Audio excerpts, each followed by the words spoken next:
Good morning. How are you? Happy 4th of July. I have managed to get on some red, white, and blue and even managed to get in the shower. Ah! And also, managed to get online because I had all kinds of technical difficulties, at 8-ish. But we are here for the 4th of July here in the United States. You may be joining me from someplace else, maybe not in the United States, but this is our Independence Day.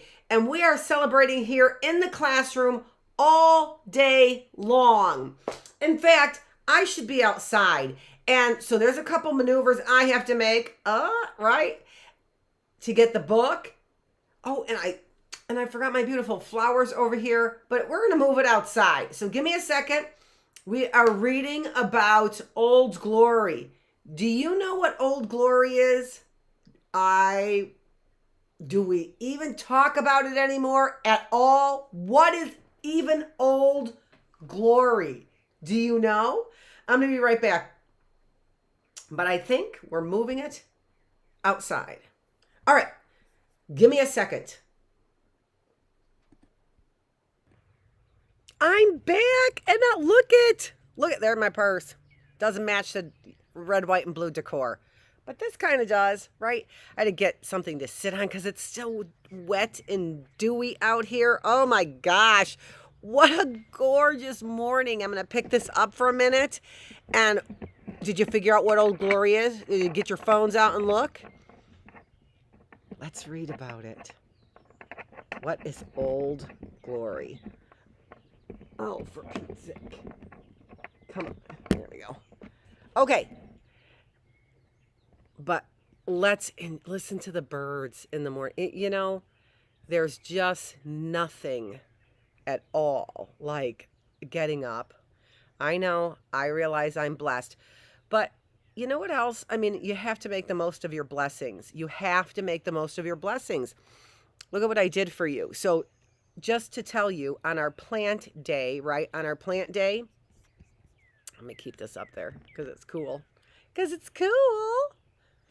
On our plant day, I was showing you some weeds because I wanted to see what the seeds would look like if there's fruit, right? So I was looking at the different parts of weeds. We're going to talk about that tomorrow. We'll talk about plants and weeds tomorrow. But I've been growing some of the weeds to see what they were going to be when they all grew up for you, to show you. And I just want to show you. I just think that this is so beautiful. I just can't even get over it. So I know these are weeds. I knew that they were weeds. I'll show you where they're growing in just a minute. But look what I did. Is that just gorgeous? And all I did was I just knew the size of the vase. I knew how tall I wanted them out of the vase, right? I knew I wanted them to be about that tall out of the vase. And so that's how I clipped them. And I'll show you. This is Dr. Annette Feravich. I'm the teacher. You're here in the classroom and we just got started just like that. Well, we get started. Not on time, but we get started right away. We get moving. I'm going to show you. And so what you're going to do is you're going to see like these in the ground and another batch in the ground and a blank space in between them. And that's where I cut these from. Look at how pretty. Oh my gosh. I love them. Don't you? I'm going to show you one other thing. I haven't decided how to replant these. I'm having difficulty because this is a marigold. And I've always known marigolds to be giant, not giant, but this big and full. So I don't know how I'm going to plant this thing in the ground and it's actually going to survive, but there's my marigold. Yeah, maybe I don't have the green thumbs I need, but I do know how to repurpose weeds. Okay, I'm going to stand up and then I have to pick this up, okay? So awkward. Okay, so if you can see where the pink flower is right there. I can't see it right now, but right there behind it are the little plants. And I can't see it right now very well. But you could see, oh my gosh, the sun is just hitting it perfectly. Get your head out of the way, Annette. Nobody wants to see your head. I'm trying to show them that. I can't see it with my eyes in that view, but hopefully you can, and see the way that the sun is hitting those little tiny flowers there on those big tall plants, which are technically weeds. They're weeds, and I'll let my weeds grow. And why not clip weeds? Because they're not really plants that I really care about. So it wasn't like my big orange flowers over here that I can't clip. I couldn't clip those flowers because then I wouldn't have any flowers outside, right? And what did I have? If I clipped them, I'd have 2 in a vase, big deal. And in a couple days, it'd be like, Rrr. So no, I can't clip my flowers, right? Those flowers, but anyone can clip weeds, right? Look at those. Look at how pretty those weeds are. Anyone, nobody cares about clipping weeds. And now I have a vase full of weeds that are just beautiful. Okay.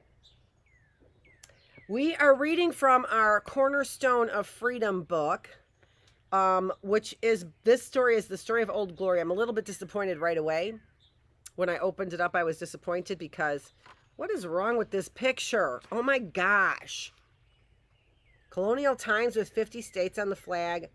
50 states. 50 states. 50 stars on the flag. I don't think so. More like that. More like that. I didn't get the pictures of the flags. I was going to get the pictures of the flags, but I did not. I should have for you. I'm very disappointed in myself for not doing that. Let's read the story. Let's get your glasses. Let's look at your red, white, and blue. Let's do all kinds of things today. Look at what a quiet lake we have today, right? How could this possibly be 8:30 in the morning on a gorgeous lake like we have here and not a sound? How could that be? Are they all hiding?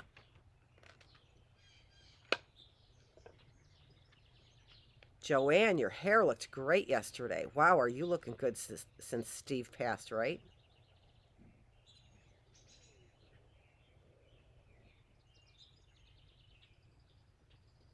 Okay. What a glorious gift. Captain William Driver felt his heart swell with pride as he watched the flag streaming in the breeze. Then he turned to his wife, his mother, and the small group of friends who had come to see him off. "How can I thank you enough?" he asked. "I have my first command, a ship of my own, and now I have a fine new flag for her." The young captain's eyes were misty as he looked aloft again. "What a glorious sight!" he exclaimed. "What a glorious flag! Glorious is the only word. I'll call her Old Glory." And that, at least according to the story, is how the American flag came to be called Old Glory. Other terms of affection are stars and stripes, the grand old flag. I don't know why it has to be so old when it's brand new. I don't know. Like it's been around forever, the youngest country, right? The old flag, Old Glory. And the Star-Spangled Banner. But officially, it is the flag of the United States of America. When the brig Charles Doggett, Captain William Driver commanding, sailed that day in 1824, there were 24 stars in the flag flying at her gaff. 24 stars. Oh my gosh, these are 24 stars, aren't they? 1, 2, 3, 4, 5, 6. Let me show you a multiplication trick. If you count across the bottom and then the stars vertically in one row and multiply them, you have the number of stars. So 1, 2, 3, 4, 5, 6. 1, 2, 3, 4. 4 times 6, or 6 times 4 is 24. Are you learning your multiplication tables? Joan Mudgett, since when are you Pastor Paul, that giant nose of yours?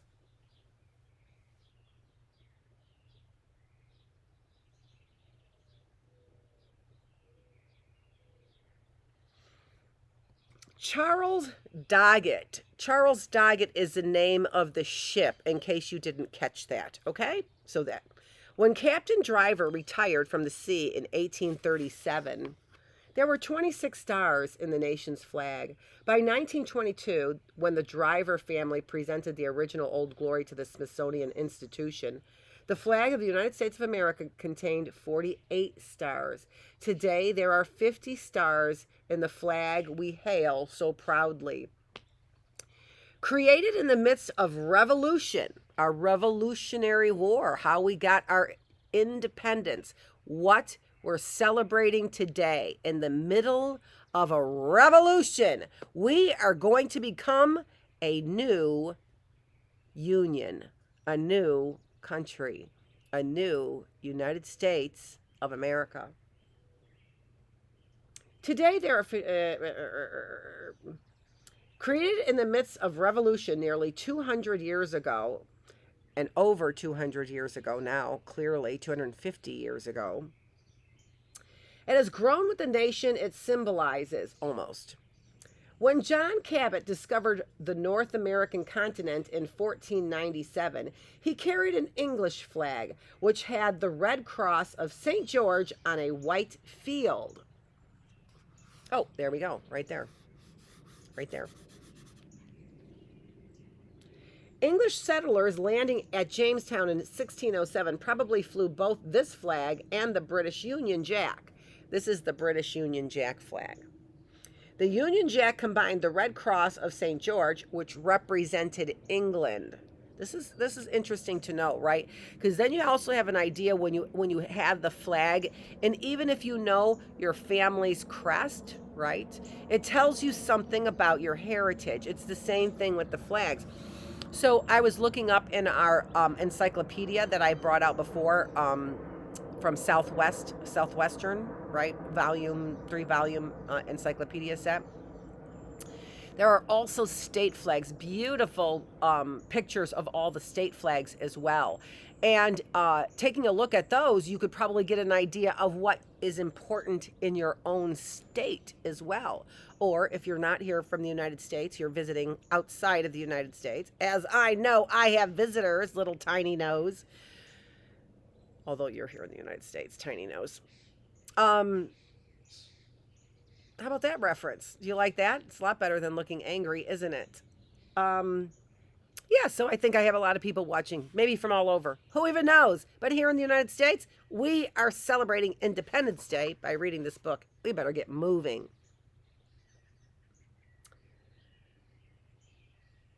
It has grown with the nation it symbolizes.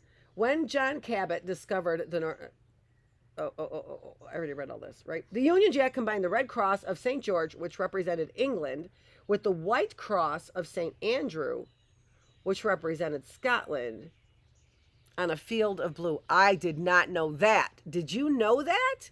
I did not know that. You probably, certainly, a lot of right-wing, people probably knew that.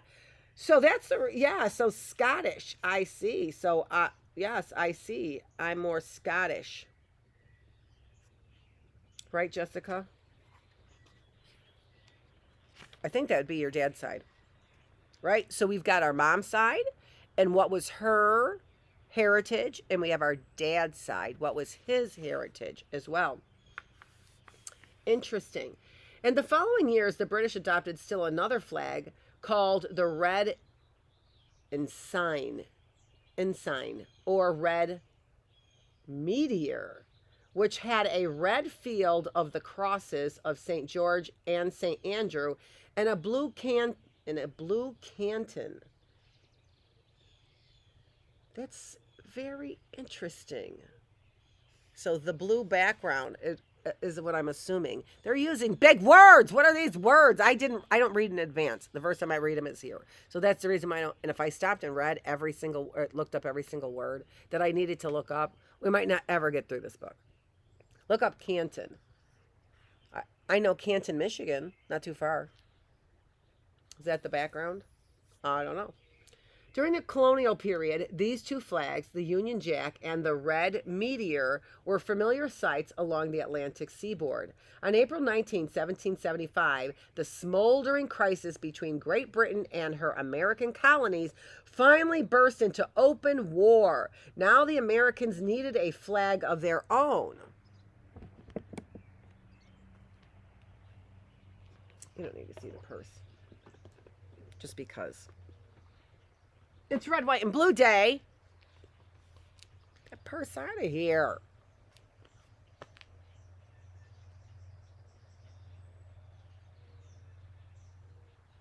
Now the Americans needed a flag of their own. George Washington chose to use what has become known as the Grand Union or Cambridge flag. This flag was the red meteor with 6 white stripes in the field of red, creating 13 alternate red and white stripes. In this way, the Americans showed that the 13 colonies were still loyal to Britain, but were opposed to certain acts of King and Parliament.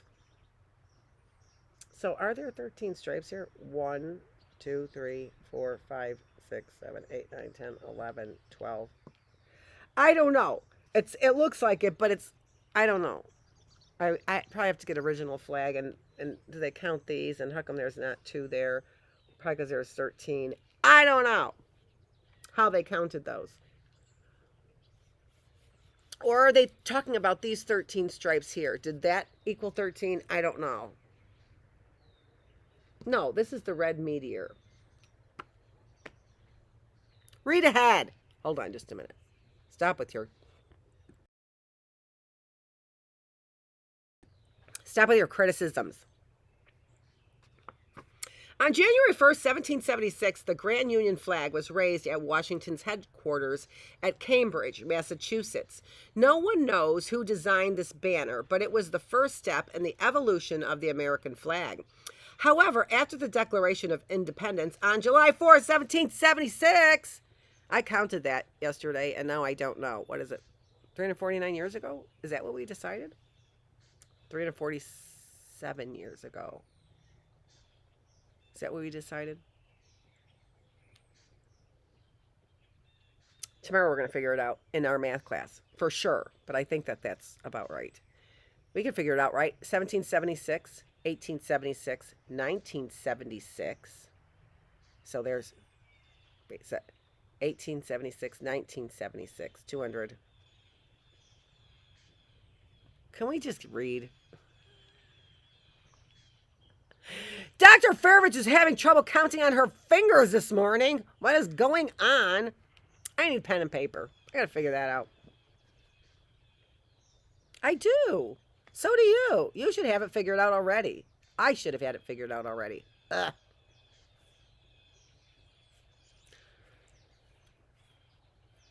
However, after the Declaration of Independence on July 4, 1776, this flag no longer expressed the new nation's spirit of independence. Why? Because they were tied to Britain. Did not really express the spirit of independence. But when the sun rose on June 14, 1777, Flag Day, almost a year after the first Independence Day, there was still no national flag. On this day, the session of the Continental Congress, meeting at Philadelphia's Carpenter's Hall, was being conducted by discouraged men. General Burgoyne's, like the cheese, I think.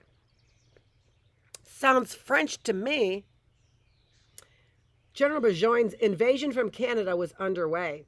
Elsewhere, the cause of those fighting for freedom seemed bleak.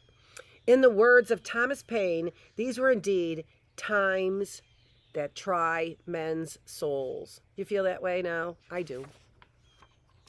And women's souls. Hello, we are the soulful.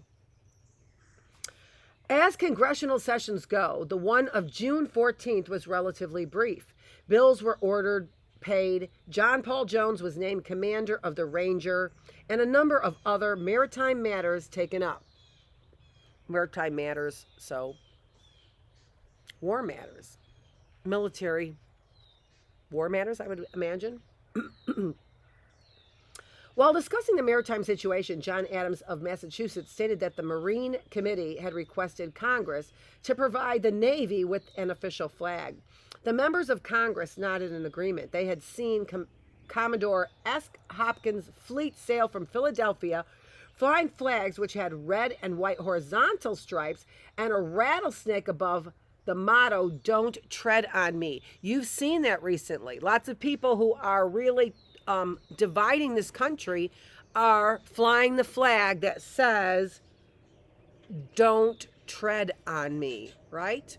So you've seen that flag. Although it's yellow and green, it is not red and white stripe there. Here's another one that's got stripes there that says, "Don't tread on me." So let's see what that says. They knew that ships of South Carolina's Navy used a similar flag, but one with red and blue horizontal stripes and the motto above the rattlesnake. And who wants a rattlesnake on their flag anyway? Get rid of it. It's not our American flag. You want to go back to some older times like this? Out, because there's lots of countries who have older times. You can enjoy them someplace else. They also knew that ships sailing out of New England flew a flag that had a white field with the words "An appeal to heaven" above a green pine tree. Obviously, this variety of flags was confusing and made identification of our ships difficult. So, you people who are flying these flags here in Milford area and Commerce area, it looks like you want to go back to these times. Out. Out!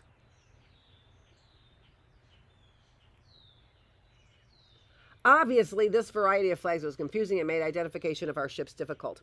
Congress, therefore, unanimously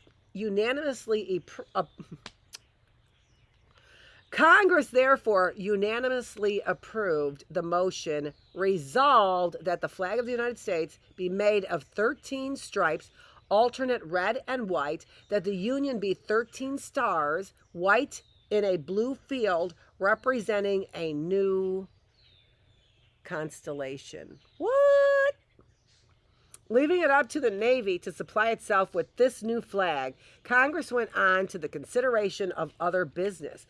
That is all there is to it, a single sentence in the Congressional Journal of the day. But what an interesting situation had come about. The members of Congress had solved a maritime problem by the creation of a naval or maritime flag. What they did not know was that in reality they had created a national flag. Oh my gosh! So our maritime ship's flag, right? We have the Navy, but we also have the Marines. No comprendo. Yo no comprendo. Almost 2 months passed before the nation at large learned of the flag resolution. The first recorded announcement appeared on September 3rd in the Philadelphia newsprint, John Dunlap's Pennsylvania Packet and Daily Advisor. It was not published as a story that stood on its own. There was merely a single sentence included in a report on what the Continental Congress had done on June 14th. Flag Day. The flag resolution provided no specific details regarding design. It was not even specified that the stripes be horizontal. Thus, the first flags were the result of the maker's whims. Some had a circle of 13 stars, some had 12 stars with one in the center, and some had a 4-5-4 arrangement, and some had a 3-2-3-2-3 arrangement of the stars, right? 3-2-3-2. Even the number of points on the stars varied, although the stars of heraldry has 6 points. Most of the stars of the early flags were 5-pointed. However, there were flags with 6, 7, and even 8-pointed stars. A flag used by John Paul Jones had 12 8-pointed stars, and one star was 7 points. What up? No one knows who designed the flag. One person who claimed this honor was Francis Hopkinson, a congressman from New Jersey, who was one of the 3 commissioners making up the Continental Navy Board. A poet with considerable artistic ability, Mr. Hopkinson had helped to design the seals of the state of New Jersey, the American Philosophical Society, the seals. So this tells you about that society, right? And the College of Philadelphia, or that organization. It tells you about that organization, right? In 1780, he designed a seal for our Board of Admiralty. No. Admiralty. Admiralty? Look at that word. It's got admiral in it, right? Admiralty. That's an accent thing, young ones. That's an accent. Where should I put the accent? Admiralty? I don't know.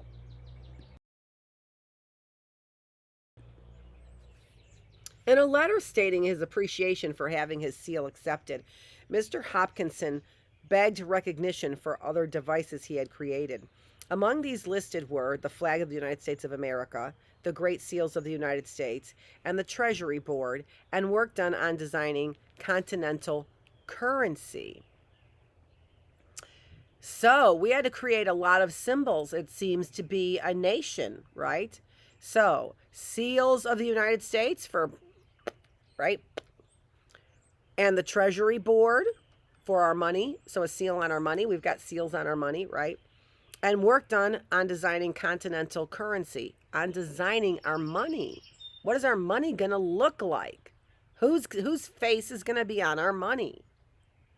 Wow. Lots of work to be done, right? For what he called his labors of fancy, Mr. Hopkinson asked no payment other than a quarter cask of public wine. At a later date, how much is a quarter cask? Quarter barrel? What's a cask? Probably what is the skins in the barrel. He only wanted a quarter barrel. At a later date, however, Mr. Hopkinson was found in the wine... No.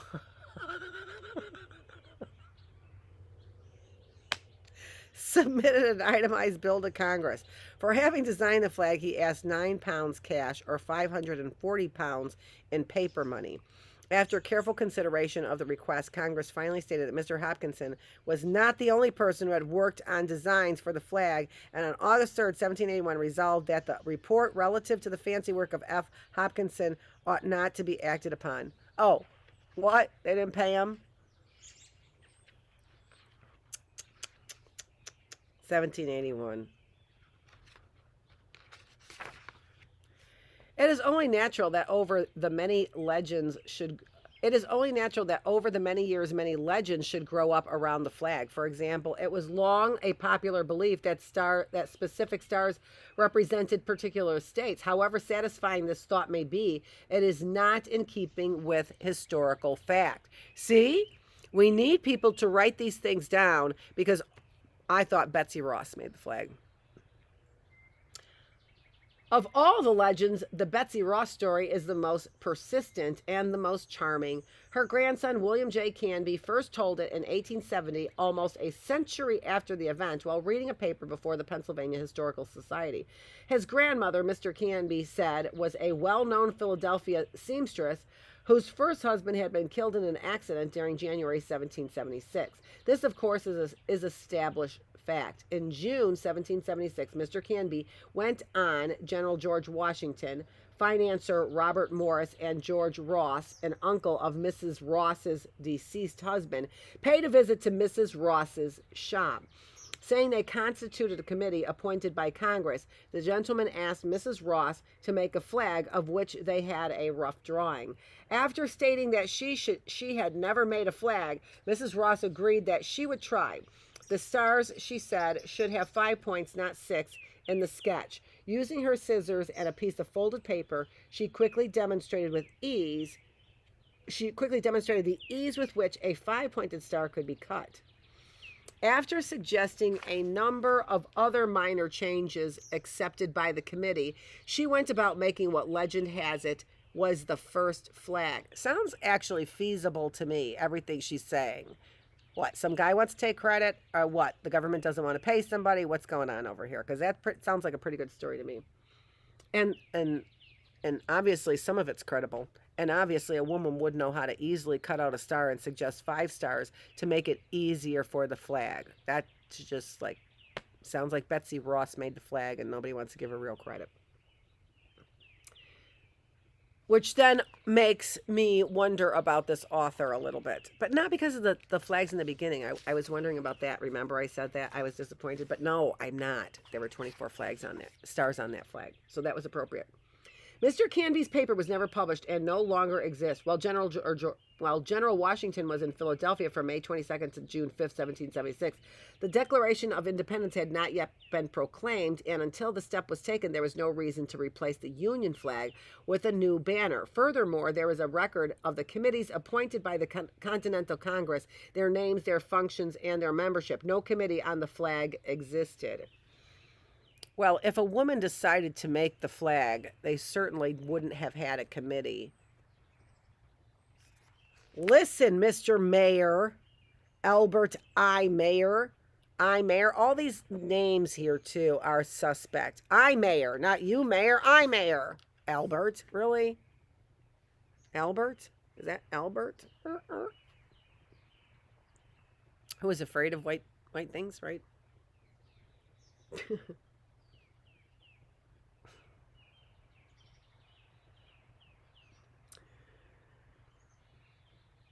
An authority on the history of the flag has noted that in May 1777, Mrs. Ross was paid for making flags for Pennsylvania's Navy. It is entirely possible, he says, that this fact led later generations of her family to claim she made the first stars and stripes.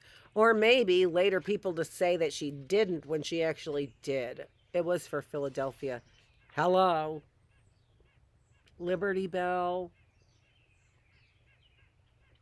Born in strife, its design uncertain, only because they didn't want to give credit to a woman. Its legal status doubtful, the flag soon began forging a history and gaining an identity of its own. On February 14, 1778, at Quiberon Bay, on the northwest coast of France, John Paul Jones induced the admiral of the French fleet to exchange salutes. In so doing, he gained the first formal recognition of the flag by a foreign power. Oh my gosh. How exciting. How exciting. A salute to our flag saying, I recognize you as a nation. Oh my gosh. I could not even imagine the goosebumps that somebody would feel. I couldn't even imagine that these people on the ship would feel.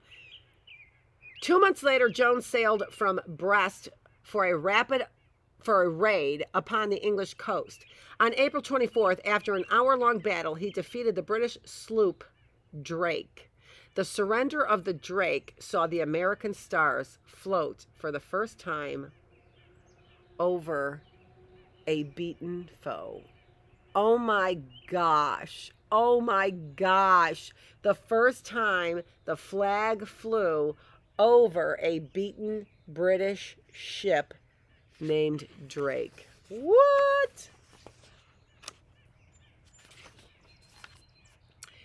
As the Continental Congress thought of it, only a Navy flag had been created. Washington's ragged Continentals still had no national banner under which to fight. Throughout the Revolution, most Army units went into battle carrying only their colorful state and regimental standards.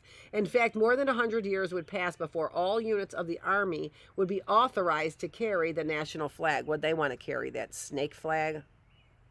Army? You're not fitting in. Which one of these are not like the others? Maybe because you're run by BlackRock and State Street and Vanguard. You're not really an army under executive privilege. You're under capitalism. Is that what?